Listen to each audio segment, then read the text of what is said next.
Star Wars 7x7, episode 2642.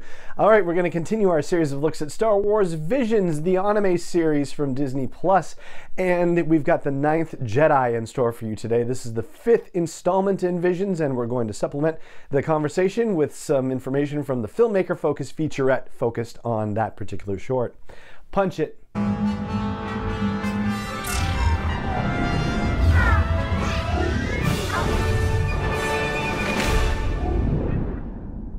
Hey Rebel Rouser, I'm Alan Voivod and this is Star Wars 7x7, your daily dose of Star Wars joy, and thank you so much for joining me for it.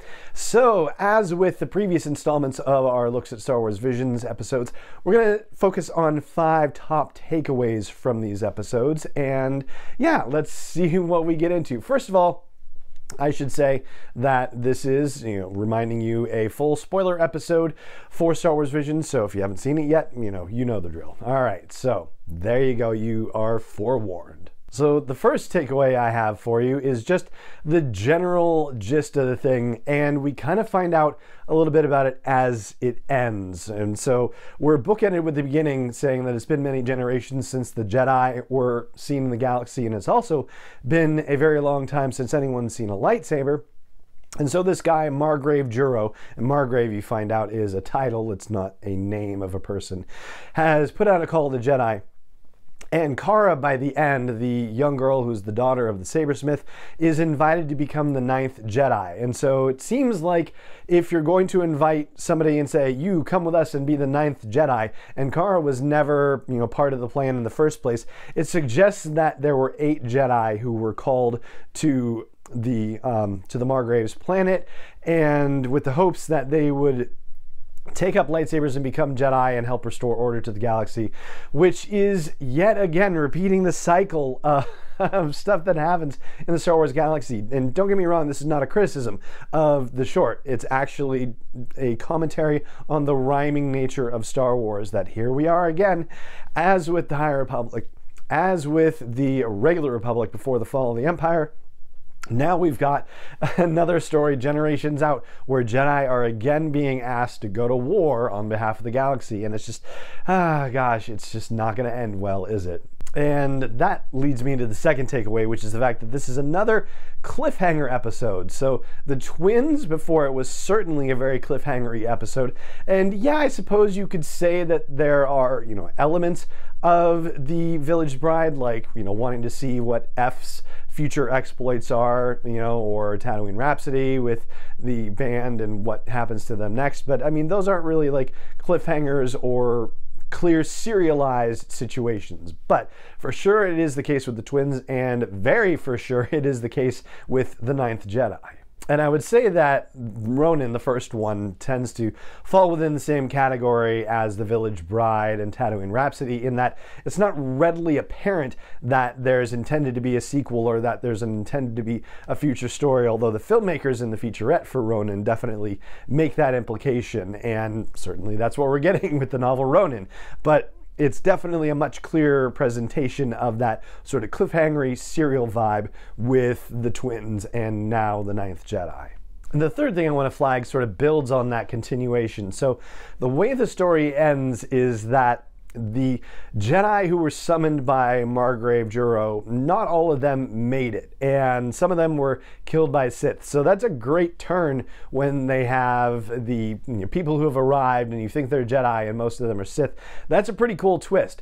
But there's kind of conflicting information, or at least on its face it sounds like it's conflicting. At the very end, Juro says that a number of the Jedi were intercepted and killed, and Sith were sent in their place. But then he's asked just a few seconds later, what about the other Jedi? And he's like, I can sense them, they aren't lost, they're still wandering out there and we can find them.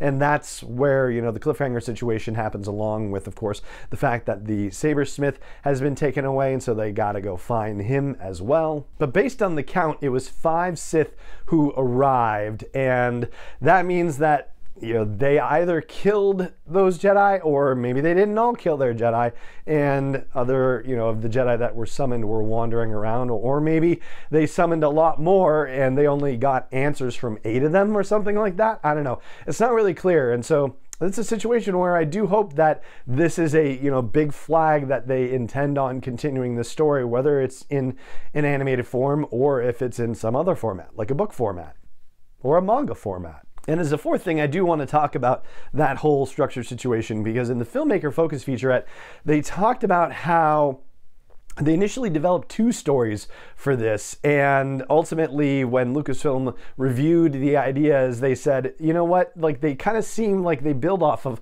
one another, so why don't you combine them and make them one longer situation. So this is one of the longest episodes of Star Wars Visions, and we are told in the filmmaker featurette that the initial ask that went out was for 10 15-minute shorts.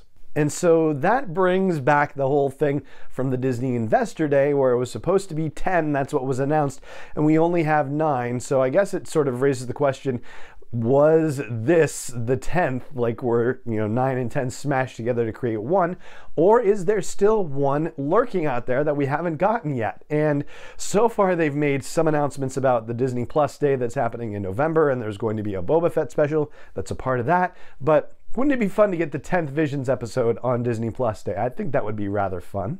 All right, heaven help me, I think I've lost track of my takeaways. I think we're on 4, so don't get upset if I'm actually going to 6 instead of 5. Fourth takeaway I want to share with you is about the lightsaber situation. So they're mining kyber crystals, and the way the kyber crystal situation is presented is that the kyber crystal will automatically react to the Jedi who's holding it, and the color and the length of the blade will result as part of the connection that the kyber crystal makes with the Jedi. And that's really fascinating, and it aligns to some degree with what established canon is, where the color of the crystal actually is influenced by the Jedi, with the exception of the red lightsabers, which have to be bled, like the kyber crystals have to be bled, that's the term, by a Sith in order to get them to turn red. But in this case, we see that they are automatically red when the Sith turn them on, so that's a bit of a different way of working. And also there's nothing about, you know, the kyber crystals actually, you know, singing or calling out to a particular Jedi, or a Jedi finding a particular match with a certain kyber crystal, and, you know, that's okay, of course. And then the other thing too was the one Sith who appeared to be a Sith and turned out it was a Jedi who was just being overwhelmed by the darkness of the other people around him.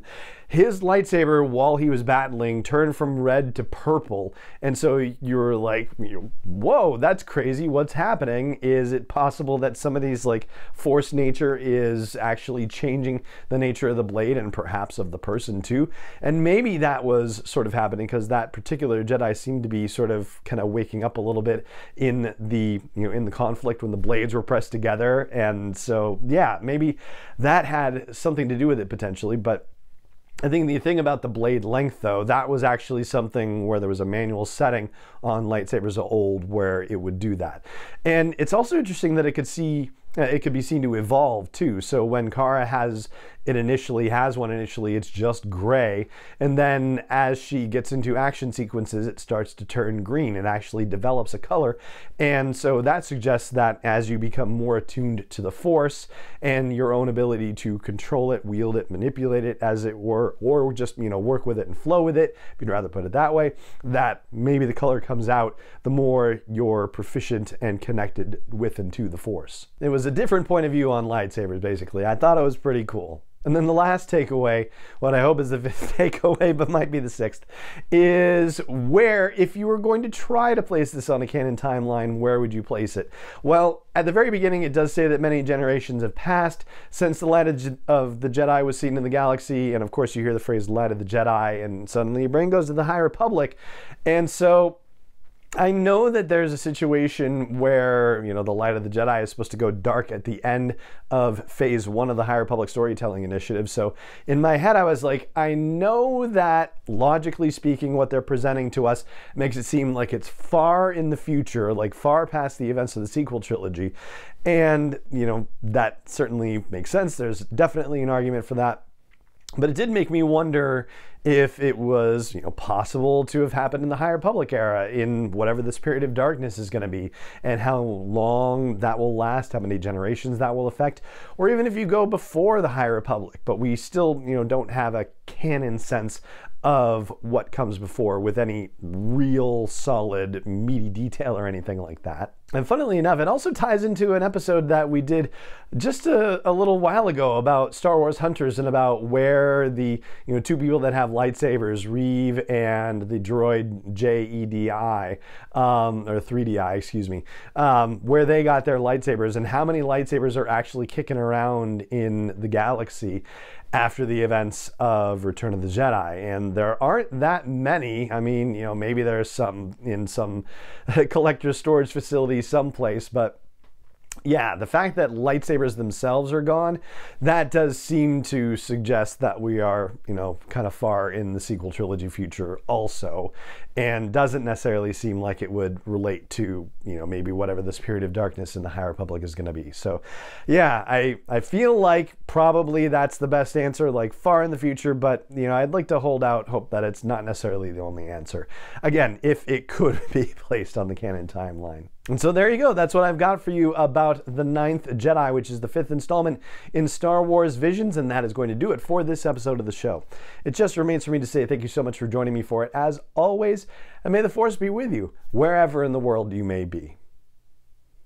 7x7 is not endorsed or sponsored yet by Lucasfilm Limited, Disney, or 20th Century Fox, and is intended for entertainment and information purposes only. Star Wars, the Star Wars logo, all names and pictures of Star Wars characters, vehicles, and any other Star Wars related items are registered trademarks and/or copyrights of Lucasfilm Limited, or their respective trademark and copyright holders. May the Force be with them. All original content is copyright 2021 by Star Wars 7x7. We hope you love it.